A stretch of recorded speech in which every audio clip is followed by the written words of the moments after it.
Hi guys. So today I want to discuss a question which is often asked in Viva exams, invariably asked to everybody. So, so when you pick up a media which is a McConkey Zaga, then which may have a growth on it. It can be lactose fermenting or non-fermenting.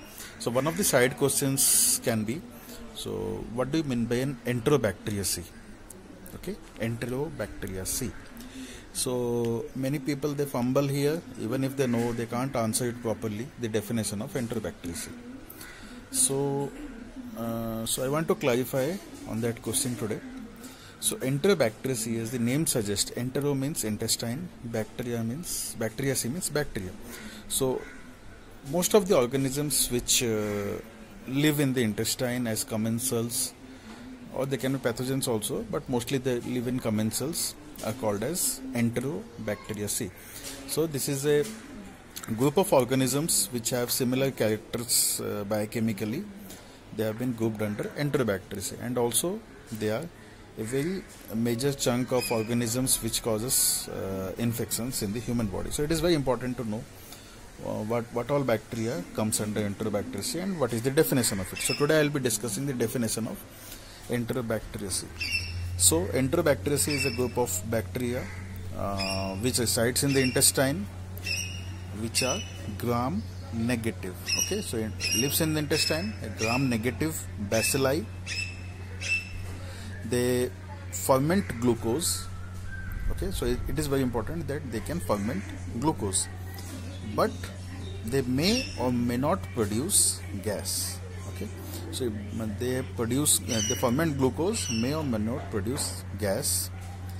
They can be motile or non-motile. Okay, so they can be motile or non-motile, but if they are motile by a peritricate flagellae.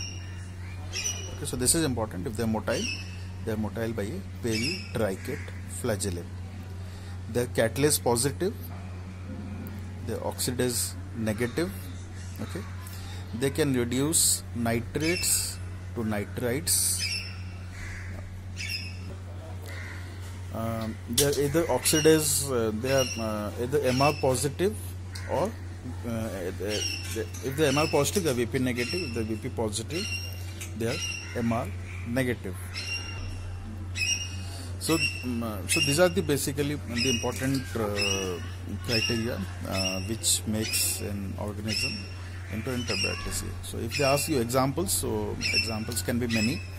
They are divided into various families based on their biochemical characters. The important examples of Enterobacteriaceae are E. coli, Klebsiella, Enterobacter, Citrobacter, Salmonella, Shigella, Serratia, Proteus, Providencia. So these are some of the examples of Enterobacteriaceae.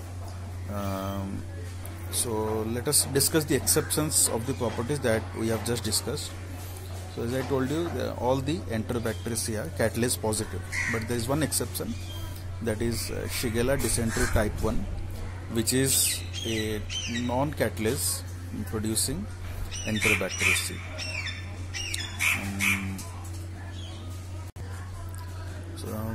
So what are the non-motile organisms which belong to Enterobacteriaceae? Non-motile organisms are Klebsiella and Shigella. They are non-motile organisms. Which organisms they produce H2S. So common examples of H2S producing organism is Salmonella typhi and Proteus. Urease positive organism, common example is Proteus and Klebsiella.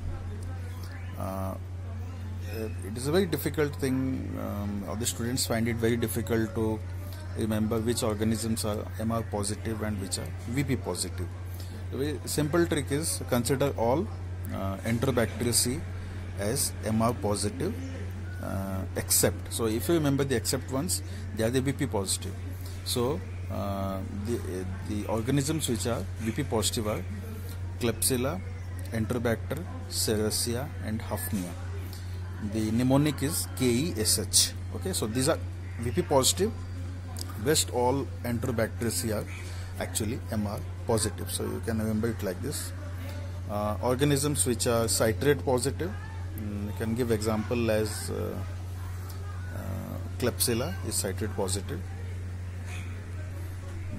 Non-gas producing organisms, Shigella and Salmonella typhi is non-gas producing. So this is about one more important thing I left is lactose fermenting.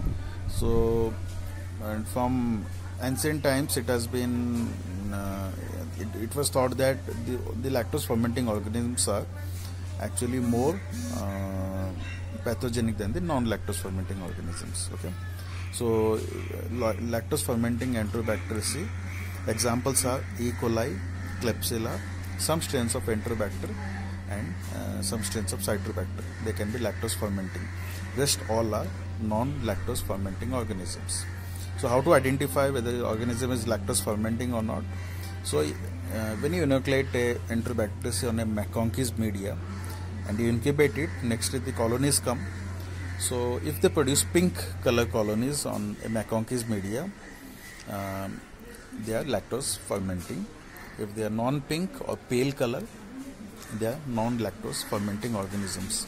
On some other day I will make a video with a plate in which I can show you how exactly lactose fermenting organism looks like. So if in a viva table, if a teacher shows you a plate which contains pink color colonies, they are essentially lactose fermenting. So if he asks examples, so give E. coli, Klebsiella. Okay.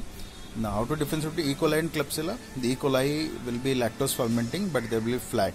Okay, and Klebsiella will be big and moist colonies, pinkish moist color colonies, because Klebsiella has got a capsule which makes its colonies big and moist.